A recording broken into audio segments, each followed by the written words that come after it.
আমাদের এই টহল কার্যক্রমটা অনেক আগে থেকেই চালু রয়েছে, বাট বর্তমানে আমাদের সামনে আসন্ন ঈদ, রমজান এবং পরিবর্তিত পরিস্থিতির বিভিন্ন চ্যালেঞ্জ মোকাবেলার ক্ষেত্রে আমাদের এই টহলটা আরও জোরদার করা হয়েছে। আমরা বর্তমানে আমাদের যে ঢাকা, বরিশাল, চাঁদপুর যে নৌ রুটটা আছে, এই রুটে সার্বক্ষণিক নিরাপত্তা দেওয়া সহ আমাদের যেসব লাইটার কোস্টার ইদানিং আমরা শুনতে পাচ্ছেন যে আমাদের খাদ্য গুদামজাত করার জন্য তারা লাইটার কোস্টারকে বেছে নিয়েছে, আমরা সেগুলোকেও নিয়মিত টহলের মাধ্যমে তাদেরকে যেন মূল্যস্ফীতি বৃদ্ধি করতে না পারে সেজন্য তাদেরকেও আমরা টহলের নজরদারিতে রাখছি।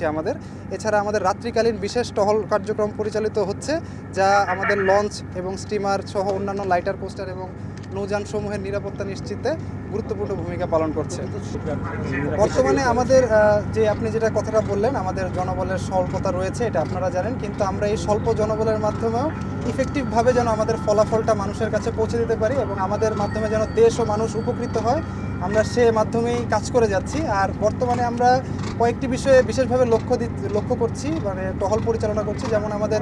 লাইটার কোস্টার এবং অন্যান্য নৌযানসমূহে রাত্রিকালীন যে নিরাপত্তা সেটা নিশ্চিত করার জন্য আমাদের বিশেষ টহল টিম মোতায়েন রয়েছে এবং আমাদের রমজানে ভোগ্যপণ্যের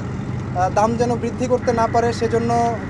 কিছু কুচক্রী ব্যবসায়ী দেখা যাচ্ছে যে লাইটার কোস্টারে ভাসমান গুদামে পরিণত করেছে, আমরা সেগুলোও যেন তারা ভাসমান গুদাম পরিণত করতে না পারে সেগুলোর বিরুদ্ধে আমরা নিয়মিত ব্যবস্থা গ্রহণ করছি। এছাড়া আমাদের নৌপথকে নিরাপদ রাখতে যা যা প্রয়োজনীয় কার্যক্রম গ্রহণ করা প্রয়োজন আমরা তাই গ্রহণ করছি আমাদের ঊর্ধ্বতন কর্তৃপক্ষের আদেশ।